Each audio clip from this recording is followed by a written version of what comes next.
A gathering of the world's biggest economies as the president looks to reassert America on the world stage. The G20 is happening now in Rome, and our Kevin Frey is there and has more about the meeting and what those across the Atlantic think of America's standing in the world. Dear colleagues, it's a pleasure to welcome you in Rome today. As world leaders descend on Rome, so are tourists from around the globe, many of them with no shortage of opinions about America's leaders, in particular, former President Donald Trump. I feel he was just a very a mean-spirited individual. It's not only American first, it's humanity first. Canadians, Italians, and Brits eager to share their takes.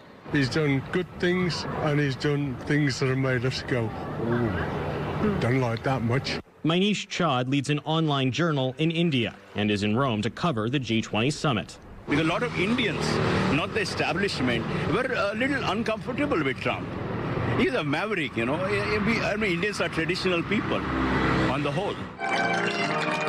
Since taking office, President Joe Biden has promised that America is back after 4 years of isolationism under Trump. The U.S., for example, re-entered the Paris Climate Agreement. But some carryovers from the last administration remain. President Trump famously put tariffs on some of our allies, and some of those tariffs are still in place against European countries, for example. Matthew Goodman worked at the National Security Council under 2 presidents and is now the Senior Vice President for Economics at the Center for Strategic and International Studies. The U.S. is, the most important country always in forums like this. If we have something to offer, it tends to nudge and inspire even other countries to follow. Recent events have raised doubts about the idea of an American return. This international gathering here in Rome follows a chaotic U.S. withdrawal from Afghanistan and a rift with longtime ally France, sparked by a submarine deal between the U.S. and Australia. Also sparking questions, Biden's flailing domestic agenda.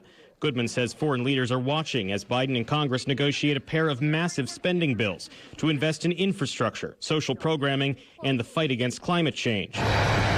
Despite ongoing haggling, Biden arrived in Rome empty-handed. Is the United States able to muster a kind of political middle ground, a position that enables us to really take the steps we need to invest in our own domestic competitiveness? As those negotiations play out overseas, members of the public we spoke with are simply voicing a sense of relief. The word that came to my mind when Biden was elected was finally, thank God. He clearly just is a person of honor, and I don't feel that you folks had that there before. In Rome, Kevin Frey, New York 1.